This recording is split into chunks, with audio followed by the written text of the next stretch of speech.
மூத்த பத்திரிகையாளர் திரு துக்ளக் ரமேஷ் அவர்கள் இணைந்திருக்கிறார். அவங்க எல்லாம் அங்கே வைப் பண்ணும்போது நீங்களும் இங்கே வைப் பண்ணிட்டு இருந்தீங்களோ?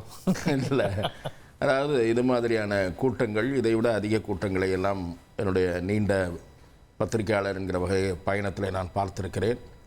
அதே சமயம் அதை பற்றி கூறுவதற்கு முன் இந்த மாநாட்டை இரண்டாவது முறையாக ஒரு மாநில மாநாட்டை கூட்டியிருக்கக்கூடிய தமிழக வெற்றிக் கழக தலைவர் திரு விஜய் அவர்களுக்கு என்னுடைய வாழ்த்துக்களை நான் தெரிவித்துக் கொள்கிறேன்.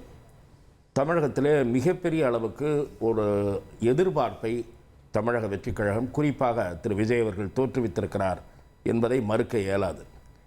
அண்மையிலே வெளிவந்திருக்கக்கூடிய, கடந்த ஓரிரு மாதங்களிலே வெளிவந்திருக்கக்கூடிய வெவ்வேறு கருத்து கணிப்புகள் தமிழ்நாட்டில் இருக்கக்கூடிய இளைஞர்கள், இளம் பெண்கள் மத்தியில் மிக கணிசமான ஆதரவை பெற்றிருக்கக்கூடிய ஒரு தலைவராக விஜய் திகழ்கிறார் என்பதை அந்த கருத்து கணிப்புகள் வெளிப்படுத்தி இருக்கின்றன. இன்னொன்று, நான் ஏற்கனவே சில நேர்காணல்களில் கூறியதைப் போல தமிழ்நாட்டிலே சில அரசியல் தலைவர்கள், நான் யாரையும் குறைத்து மதிப்பிட வரவில்லை, இது ஒரு கலாச்சாரம் தோற்றுவிக்கப்பட்டு விட்டது. காசு கொடுத்து, சாப்பாடு பொட்டலம் கொடுத்து, வாகனங்களை ஏற்பாடு செய்து கொடுத்து அப்படித்தான் கூட்டத்தை கூட்ட வேண்டிய நிர்பந்தம், அந்த சூழல் உருவாக்கப்பட்டு விட்டது. ஆனால் அப்படி இல்லாமல் லட்சக்கணக்கானவர்கள் திரளுகிறார்கள் என்று சொன்னால் அது விஜய் அவர்களுக்கு இருக்கிறது. அதே போல் பல்லாயிரக்கணக்கானவர்கள் அல்லது ஆயிரக்கணக்கான ஏஜ் ப்ரொஃபைல்ஸ்லையும் இருக்கா? இப்போ நீங்கள் இந்த மாதிரி இளைஞர்களை நிறைய கட்சிகளுடைய மாநாடுகளில் பார்க்க முடியறதில்லை. இந்த மாதிரி ப்ரொஃபைல் நம்ம பார்த்தோம்ல, அது விஜய்க்கு இருக்கிறத பார்க்குறோம்.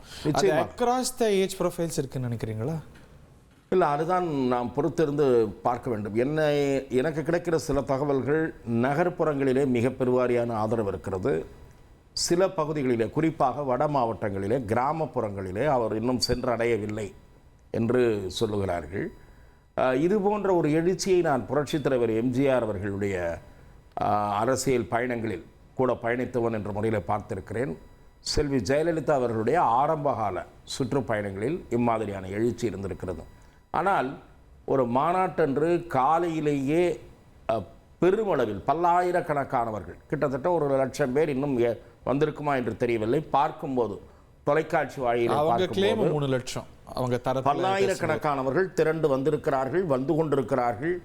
குறிப்பாக இளைஞர்களும் இளம் பெண்களும் வந்திருக்கிறார்கள் என்பது அவருக்கு அவர் உருவாக்கி இருக்கக்கூடிய எதிர்பார்ப்பு, அவருக்கு பெருகி வருகிற ஆதரவு, இதை வெளிப்படுத்துகிறது. உங்கள் தந்திவன் தொலைக்காட்சியில் தெனாலிராமன் தினமும் மாலை 6 மணிக்கு காண தவறாதீர்கள்.